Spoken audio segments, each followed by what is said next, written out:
साक्री तालुक्यातील पत्रकाराच्या लढ्याला अखेर यश, त्या बेशिस्त आणि मुजोर पोलीस अधिकाऱ्याची अखेर बदली।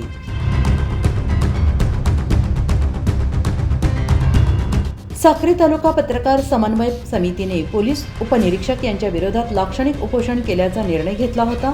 मात्र धुळे जिल्ह्याचे पालकमंत्री जयकुमार रावल तसेच नंदुरबार लोकसभेचे खासदार गोवाल पाडवी यांनी तालुक्यातील ग्रामीण पत्रकारांची बाजू मांडत जिल्हा पोलीस अधीक्षक यांना संबंधित उर्मट बेशिस्त पोलीस उपनिरीक्षक विरुद्ध कारवाई करण्याचे आदेशाबाबत सूचित केले होते।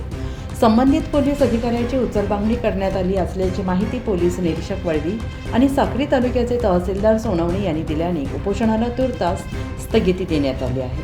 साक्री तालुक्याच्या आमदार सौ मंजुळाताई गावित यांनी स्थानिक पत्रकारांवर होणाऱ्या अन्यायाबद्दल ब्रशब्द काढला नसल्याने तमाम पत्रकारांमध्ये तीव्र असंतोष व्यक्त करत झालेल्या बैठकीत त्यांच्या भूमिकेचा ठाम निषेध पत्रकार समन्वय समितीच्या वतीनं करण्यात आला आहे। सदर प्रकरणी जे काही घटना झालेली आहे त्या घटनेबद्दल SP ऑफिस थ्रू माननीय उपविभागीय पोलीस अधिकारी साक्री यांच्याकडे पदभार होता आणि आता सध्याचे होम DYSP जाधव साहेब यांनी त्या प्रकरणाची चौकशी सुरू आहे। सध्या पण तूर्त असं महेश हायतड आहेत PSI यांना त्यांची बदली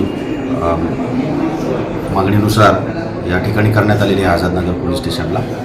पुढीची जी चौकशी आहे ती सुरू आहे। चौकशीमध्ये जे काय होईल वरिष्ठ पातळीवर निर्णय घेण्यात येतील। आमचं असं पत्रकार बंधूंना निवेदन आहे, विनंती आहे की त्यांचं जे आंदोलन सुरू केलं आहे ते त्यांनी स्थगित करावं आणि पोलीस प्रशासनाला सहकार्य करावं। एकूणच आपण बघितलं तर जे दिव्यांग व्यक्तींवर जो काही त्याच्या शरीरावरनं जो काही हे केलेलं आहे त्या संदर्भात ॲट्रॉसिटीचा गुन्हा दाखल करण्यात यावा ही देखील मागणी केलेली आहे। त्या संदर्भात काय सांगा?